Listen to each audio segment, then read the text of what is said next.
For most of us, for most of the time now, we're going to be spending an awful lot of time at home. We are advised only to leave our homes for absolutely essential purposes and occasional exercise. This is a place we haven't been in generations. We are living, some might say, in a strange land. In fact, I've been reflecting more and more the last couple of days on that experience which we find reflected in the scriptures, that experience of exile. That time when the people of God found themselves asking the question, how can we sing the Lord's song in a strange land? They were cut off physically from the place which they had known. Perhaps more importantly, they were cut off emotionally and spiritually from the roots of their worship. And they questioned how they could continue in that way. And we might be thinking some parallel thoughts. How on earth can we carry on our lives without the normal things that are around us, not least the normal things that sustain us spiritually? Our worship of God together with others, our church where we habitually offer our praises and our prayers, and many other things besides. How can we carry on without being able to relate in the normal way to our fellow human beings, not least those closest to us? We're conscious perhaps of elderly relatives who we can no longer visit, of grandchildren who we can no longer see in a face-to-face way.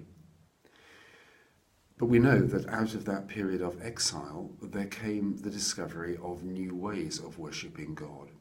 We believe that it was during that period that the believers, the people of God, began to gather together the songs and stories of the faith, and the Hebrew scriptures, as we now know them, began to take much of the form that we are familiar with. We know also that they did discover, strangely, that they could sing the Lord's song in that strange land. They developed new patterns of worship and of prayer based around the Psalms, the telling of those stories of the faith and the offering of their prayers. Psalms, scripture and prayer. Those things, those resources are still available to us. Yes, we gain access to them in new ways. We will have to discover new ways of engaging with the scriptures, new ways of engaging with one another in prayer, and already that's beginning to happen, and that's exciting actually. It's exciting because it means that when we come out of this, which assuredly in God's good grace we will be in a different place. We will have discovered new ways, as it were, of living in the land. We will find new ways of praying together without having to be in the same space. We will find new ways of offering care and pastoral support one to another without necessarily being face to face. We will find new ways of relating to God even without access to the normal means of grace, as in the Holy Communion, for example. Another passage of scripture on which I've been reflecting is one which was one of the set readings for last Sunday, the opening verses of Paul's second letter to the Corinthians. There he speaks of God as the Father of mercies and the God of consolation. And he speaks about how we are to console one another with the consolation that we ourselves receive from God. That word consolation is an interesting one. It's the one that's referred to in Luke's Gospel when there's a reference to those who are waiting for the consolation of Israel, sometimes translated the comforting of Israel.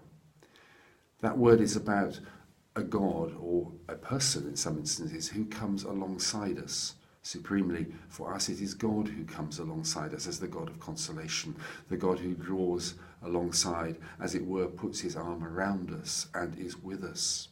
And people were waiting for that to happen, and the belief emerged that in Jesus that had happened decisively. We are those who are receiving consolation from God, and we are to share that with one another. Above all, that is the message of the God who is the consoler, the God of all mercies, who draws alongside even when we are in isolation one from another. And so in our prayers and in our actions towards one another, we find ways to express that consolation. We look to God ourselves to receive it, and we seek the ways to pass it on to those around us, especially in this time, those who will be the most vulnerable, those who will be the most anxious and fearful, those who will be the most isolated and lonely. What are we going to do with the time? One of the things we can do, of course, is give this time to prayer, an enforced retreat, if you like. And I hope and pray that you will find ways to use this time, to use this space, so that you do find yourself drawing closer to God and more conscious of the God who draws close to you. That this time of enforced exile will be a time of rediscovery of the nature of God, of the gracious generosity of God, of the loving arms of God, how God calls us into fellowship with him, that we may share that fellowship one with another. And I assure you of my prayers for you all.